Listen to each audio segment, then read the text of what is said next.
세상의 모든 경제 이슈를 알려드리는 시간이죠. 경제 언박싱 코너입니다.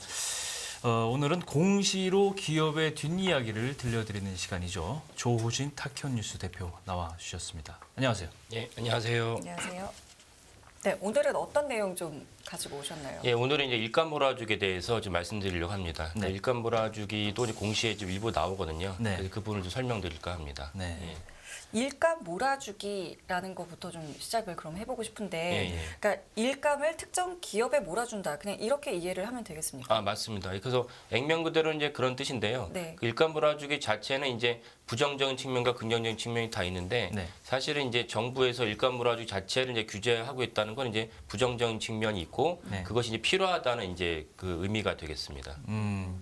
재벌이 우리나라의 재벌 자체는 우리나라의 뭐 긍정적인 측면도 있어요, 분명히. 그렇죠. 근데 예. 이제 이런 게 이제 사실은 저는 부정적인 측면이라고 예. 보는데, 재벌의 일감 몰아주기를 규제한다는 얘기는 그만큼 이 재벌 기업, 대기업에서 그런 일들이 횡행하고 있어서 아주 나쁜 어떤 팩터로 작용하고 있다. 이걸 당국이 인지하고 있다는 얘기 아니에요? 아, 그렇습니다. 그리고 사실은 뭐 오늘 설명드릴 것도 뭐 재벌이긴 하지만은 좀 뭐 심각한 문제가 뭐냐면 재벌이 아닌 네. 많은 중소기업들도 일감 몰아주기를 통해서 자기 어떤 편의, 그 일감 몰아주기는 사실은 이제 세금 탈루라 볼 수 있거든요. 그렇죠. 그런 거를 배우면서 중소기업들도 또 따라한다는 것이 큰 문제입니다. 그러니까 재벌들에 대한 일감 몰아주기를 정부가 일벌백계로 이제 다스리지 않으면 징계하지 않으면 이게 사회 보편적인 현상이 되고 그렇죠. 이건 이제 우리나라의 큰 국가적인 이제 재난 수준의 로 발생할 수 있다는 점에서 중요하다고 할 수 있습니다. 그럼 네. 일감 몰아주기인데 이게 가장 부정적인 측면이 이게 상속, 뭐 증여 이런 거 아니에요? 그렇습니다. 예. 네. 그러니까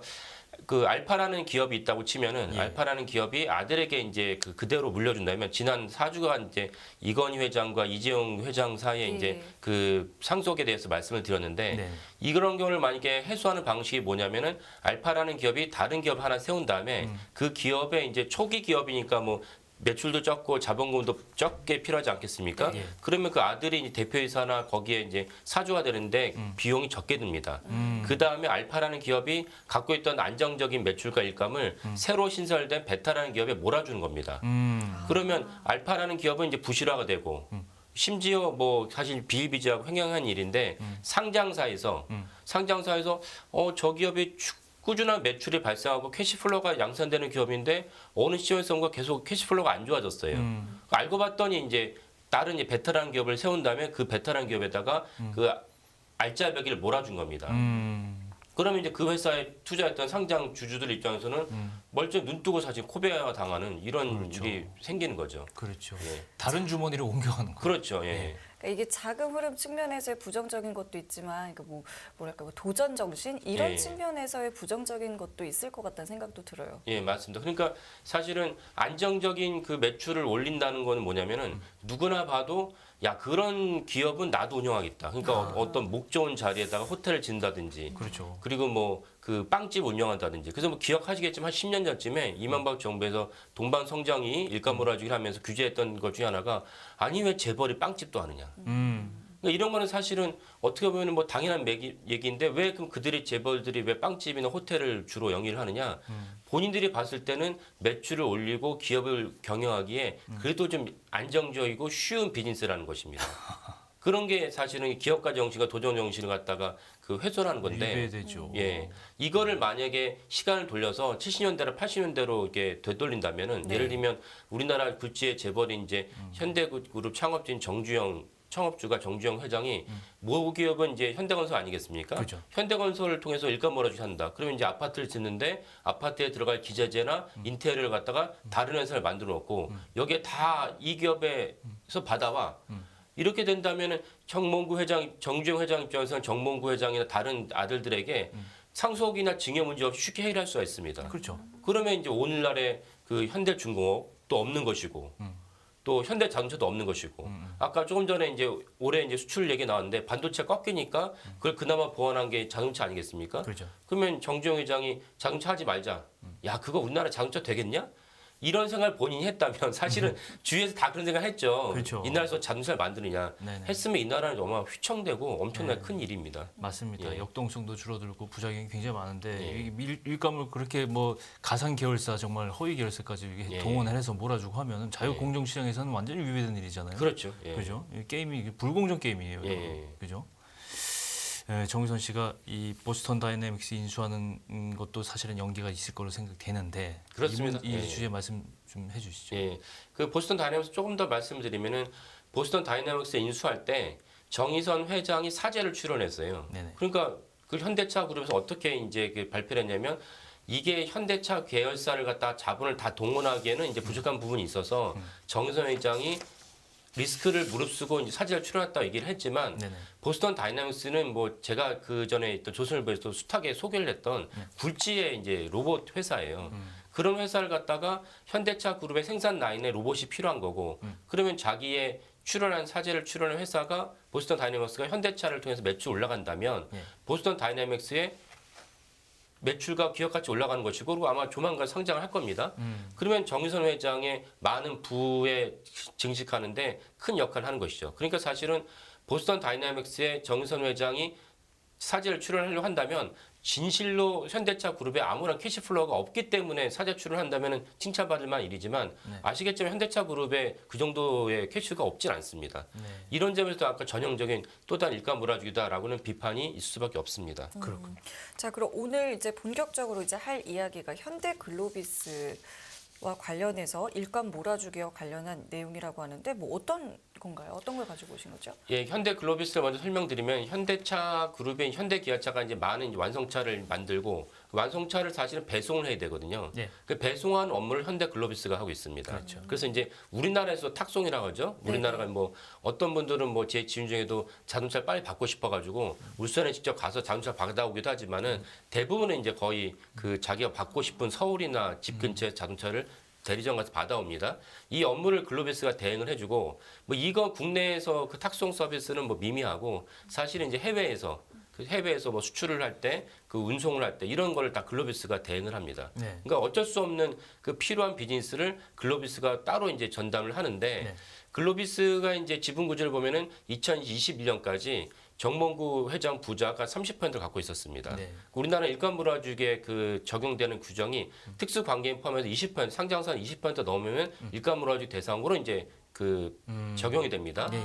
그러니까 정몽구 정유선 회장 입장에서 부자 입장에서는 10% 지분을 빨리 팔아야 됐거든요. 그렇죠. 그러니까 20% 지분을 빨리 팔아야 되는데 그거 쉽지는 않았습니다. 그 쉽지 않았던 이유는 이제 글로비스가 지금 현대차 그룹 주요 10대 재벌 중에서 유일하게 순환 출자를 해결하지 못한 그룹입니다. 그 순환 출자는 이제 IMF 기억나시겠지만 예. IMF가 터지면서 많은 국내 기관에서 IMF의 가장 주범으로 할 수 있는 게 순환 출자다. 그렇죠. 이게 소수의 지분만 갖고 숫하게 많은 뭐 수백 개 기업을 경영하다 보니까 예. 생긴 문제다. 그래서 순환 출자를 빨리 해소하라고 해서 먼저 그 해소에 그 착수한 기업 그룹은 이제 LG 그룹입니다. 그 삼성그룹도 대다수 많이 해소를 했는데 현대차 그룹이 해소를 못했습니다. 그 해소를 못했는데 해소를 결국 해야 될 텐데 해소를 한다면 그 지주회사라는 체제로 들어서야 되는데 그렇죠. 그때 이제 유력한 기업이 현대글로비스입니다. 그렇군요. 그러니까- 그러니까 빨리 현대글로비스를 빨리 정상화시키고 뭐 예. 공격받지 않도록 해야 되는 예. 거죠. 그래서 현대글로비스의 지분 10%를 현대글로비스가 저 알짜배기 회사인데 왜냐면 어차피 그 현대기아차의 생산 라인에 있는 탁송 서비스는 누군가 해야 되니까. 그러니까 매출이 완전 확보가 있죠. 그렇죠. 매출이 보장된 거죠. 그러니까 사실 10%를 누가 사가라 그러면 아마 일반 국민들 내놔도 아마 살 곳이 많을 것입니다. 그렇죠. 네. 하지만 아까 말씀드린 글로비스가 현대차 그룹의 지주사 역할을 할 수 있는 가능성이 높기 때문에 이걸 아무나 팔 수 없는 것입니다. 그렇죠. 규정을 지키되 지분에 대한 어떤 권리는 보호할 수 있는 장치를 마련해야 되거든요. 그렇죠. 그래서 이제 그걸 물색하다 보니까 그 데드라인이 이제 재작년 2021년 12월 31일이었습니다. 그러다 보니까 그때 이제 급박하게 해를 넘겨서 1월 5일과 1월 7일 맞춰서 공시를 했습니다. 네. 그래서 결국 누구한테 팔았냐라고 해서 현대차 그룹에서는 현대글로비스는 이제 보도자를 풀으면서 미국의 유수 펀드 이제 KKR에 팔았다라고 발표를 했습니다. 그랬죠. 예. 근데 저는 이제 보도자료도 보지만은 공시를 기준으로 보기 때문에 네. 공시를 보면 놀란 점이 무엇이면 KKR이라는 단어가 한 번 나오지 않습니다. 아, 그래요? 보도 자료에는 KKR에다가 팔았다고 매각했다고 팔았다고 했는데, 했는데 그때 그 협약식까지 하고 행사도 했는데요. 그렇죠. 예. 그러니까 그랬는데 대다수의 언론들은 그렇게 보는 거고, 예. 예. 근데 저는 이제 그런 보도 자료도 보지만 저 회사는 저는 이제 공시도 공시를 동시에 봐야 보기 되니까. 때문에 공시를 보니까 KKR이 등장하지 않습니다. 그럼- 등장하지 않는 것도 이례적인데 그 많은 그 다음에 그 스토리를 보면은 더 이해 못할 상황들이 계속 생깁니다. 그럼 한번 보시면 그 먼저 기초적인 상황 파악부터 하시면은 1월 7일 날 이제 정의선 회장이 뭐 당신 회장이 아니었지만은 그 정몽구 명예회장 그 부자가 갖고 있던 지분을 정확하게 350만 주를 이제 팝니다. 네. 이때 이제 정봉구 회장은 글로비스 지분을 전량을 팔았고 정의선 회장 일부를 팔면서 일부 지분을 당연히 갖고 있습니다. 네. 글로비스는 아까 말씀드린 중요한 회사니까요. 그래서 우리나라 공시를 보면 국적도 나오죠. 그래서 지난주에 제가 말씀드렸지만 예. 우리나라 공시의 상당 부분이 국적도 나오고 국적을 표기하지 않을 때는 영문으로 표기할 때는 한국 사람이 아니란 뜻입니다. 네. 그렇군요. 네, 그런 것도 나옵니다. 뭐 나이도 나오고요. 그 다음에 또 중요한 점은 무엇이냐면은 여기에 중요합니다. 그 375만 주를 팔았는데 주당 16만 3천 원에 팔았습니다. 이때 1월 7일 날, 1월 5일 날 가격으로는 약간 할인돼서 팝니다. 네. 이거는 뭐 보편적인 것입니다. 왜냐면은 그럴 수 있죠. 그 블록딜로 할 때는 네. 할인해 주니까. 할인해 줘야 되니까 네, 이건 뭐 네. 당연한 건데 그래서 매각 총액이 보면 6,112억입니다. 정확하게 곱하면 나오니까요. 네. 이런 큰 금액을 갖다가 아까 말씀드린 KKR이 인수했다고 보도자료에 뿌렸지만 그렇죠. 네. 그러나 사실 KKR이라고 알 수 없는 그 조세피난처에 있는 이제 그 자본금 여기 나오죠. 24원짜리 회사가 이제 인수를 했습니다. K만군도에 있는 예, 맞습니다. 24원 24원? 4원 예. 24원 여기 자본금이 24원이 나오죠. 24원? 예. 네. 그러니까 이제 조세피난처의 전형적인 모습인데요. 예. 지금 자본금이 결국은 24원이고. 현대차그룹의 순환 출자 구조의 경영권 지배 구조가 달린 문제인데 24원의 페이퍼 컴퍼니에다가 무려 6천억 원을 예. 6,100억 원이죠. 예. 이거를 넘겼다.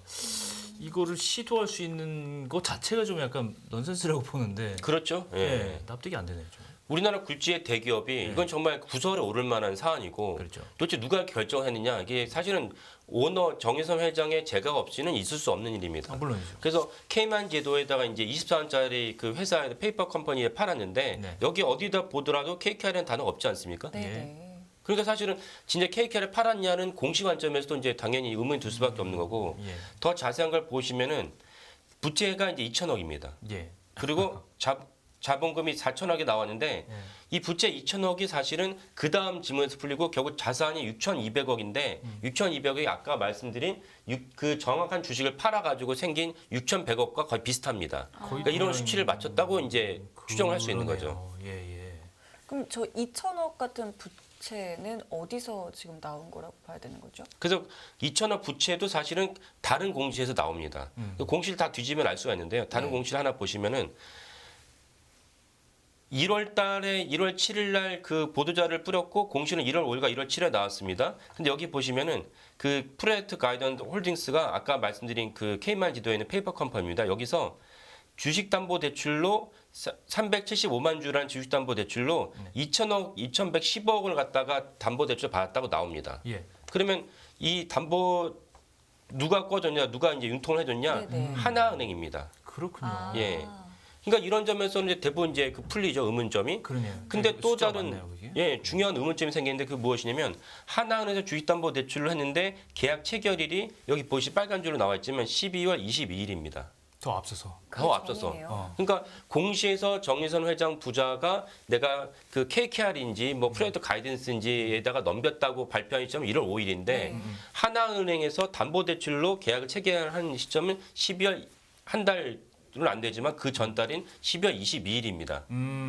그러면 일단은 뭐가 안 맞죠. 안 맞죠. 예, 이게 차입 매수인데 예. 이거 우리나라에서는 못 하게 되는데요. 예. 그러니까 그 시점에서 좀 이따 말씀을 드리도록 하고 지금 말씀하신 대로 아니 내가 이 주식이 중요하니까 주식이 필요해. 그러면 돈을 내시오. 그 돈을 어떻게 했느냐? 자기가 담보로 내가 은행에 가서 내가 이 주식을 인수하고 했으니까 주식을 인수한 걸 믿어주세요. 그리고 이제 믿고 나서 하나은행에서 무려 20만 원도 아니고 2,100억을 갖다가 2,150억을 2,150억을 네. 담보로 대출했다는 것이니까 이게 이제 야 이게 참 그렇게 대출도 대주나? 그러니까 저도 예. 지금 그 생각을 한 게 예. 그러니까 돈을 빌려서 빌린 돈으로 나중에 주식을 인수한다는 게 원래 되는 건가요? 이게? 예. 그래서 이게 사실은 법리적으로 이제 공방의 소지가 있습니다. 그러니까 네.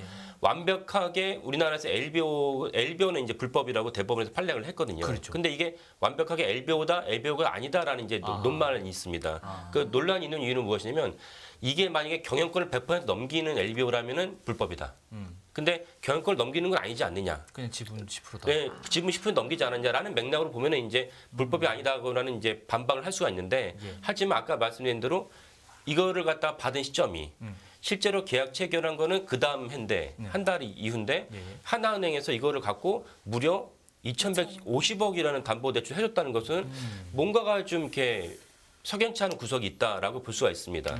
그러면 사실은 검찰에서는 그 이해를 돕고자 좀 말씀을 드리면 우리가 일반 형사 범죄 같은 경우는 검찰이 이제 수사를 하는데 네. 혹시 들어보셨겠는 특수부라고 있습니다. 예. 특수부는 무엇이냐면 일반 범죄가 아니고 그리고 사실은 내사를 하거나 신문의 기사를 보고도 야 이건 뭔가 석연치 않은 구석이 있다라고 해서 본격적으로 의지를 발동해서 수사를 하는 부서가 그 특수부입니다. 별건 수사. 예, 별건 수사라고 할 수도 있고. 그래서 사실 문재인 정부 시절 지속적으로 특수부를 계속 압박을 했던 이유 중에 하나도 이런 게 있습니다. 그렇군요. 그러니까 누가 고소를 하지 않아도 검찰이 능동적으로 움직이는 것을 문재인 정부가 싫어했던 것이고 그게 역작용 나서 지금 윤석열 대통령이 당선도 된 것이죠.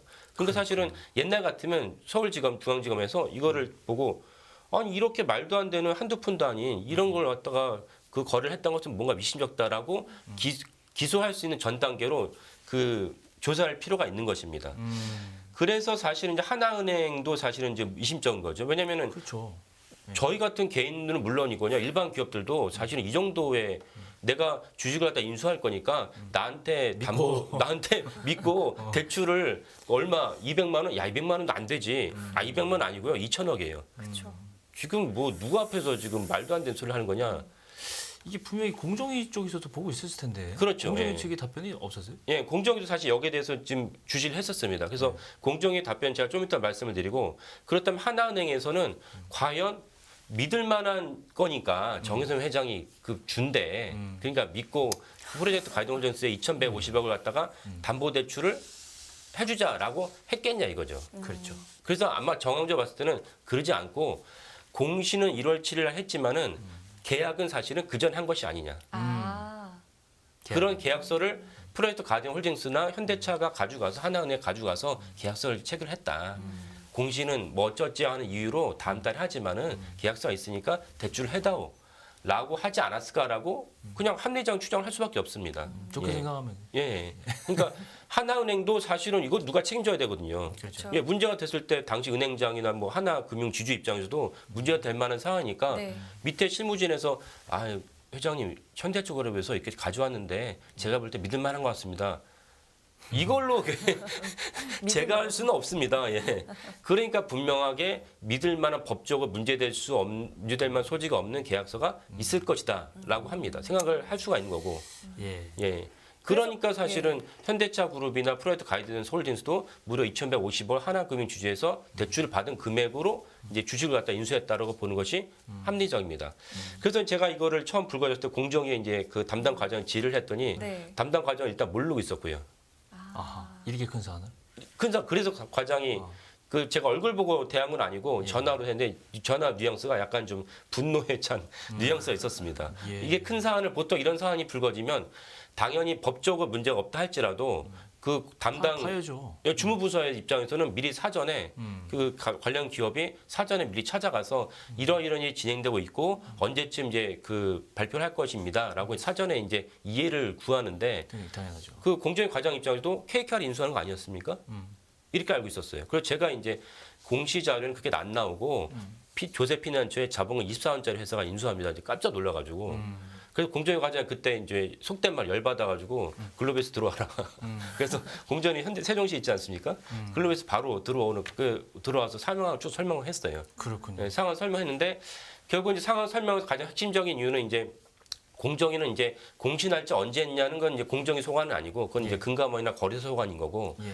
그 공정위 소관은 실제로 일가 몰아주기 대상에서 벗어나게 10%를 진짜 팔았느냐 이거를 봐야 되지 않습니까? 그래서 공정위 과장이 진짜 팔았느냐 그래서 거래 내역을 이 거래는 현대차 증권을 통해서 이루어집니다. 그 현대 뭐 공시에 그런 내용은 없지만 현대차 증권을 통해서 이루어지는데 결세에서. 공정위 과장에게 현대차 증권에서 직접적으로 해당 금액이 주고받았다는 것을 거래 내역을 봤다는 것입니다. 유관을 확인했다. 예. 그 다음 말이 중요합니다. 네. 여기까지 내가 할 수 있는 부분이다. 근데 공정위 과정도 다 아니 24원짜리 회사에 넘겼다는 게 미심쩍지 않습니까? 네. 그러면 공정위 과정도 미심쩍으니까 더 알아보고 싶지만은 이게 국외 우리나라가 아닌 외부에서 벌어진 일이기 때문에 공정위에서 할 수 있는 건 없다. 이게 정확한 워딩입니다. 아, 그럼 조세피난처에서 그럼 매수하는 걸 누구든지 할 수 있다는 얘기인데 그렇게 되면 그러니까 검세 말이에요. 피할 수 있으니까 예, 예. 이런 뻔한 허점을 왜 놔두고 있는 건지 모르겠네요. 그러니까 이것도 사실은 법적으로 사각지대와 법적인 맹점인 거죠. 예. 그렇네. 그래서 제가 이 분야를 갖고 이제 현직 판사랑 이제 의논을 하고 이걸 어떻게 생각하냐 이게를 쭉 했는데 결국 현직 판사가 제안한 게 뭐냐면 조세 피난처에 있는 기관이 한국 주식을 못 사게 하는 것은 이제 글로벌 시대에 맞지 않으니까 이거를 보완할 수 있는 게 어떤 게 있냐면 이 거래를 할 때 최소한 조세 피난처의 주주는 누군지 여기에 대해서 이제 그 공시를 할 필요가 있지 않겠느냐. 아. 그러니까 예를 들면은 이 프라이스 가이던스 홀딩스라고 되어 있고 그 공시를 보면은 여기에 특정한 사람이 지분 100% 갖고 있다고 그러는데 지분 100% 갖고 있는 것을 입증할 수 있는 공시 말고도 그걸 추가적으로 입증할 수 있는 걸 필요하다.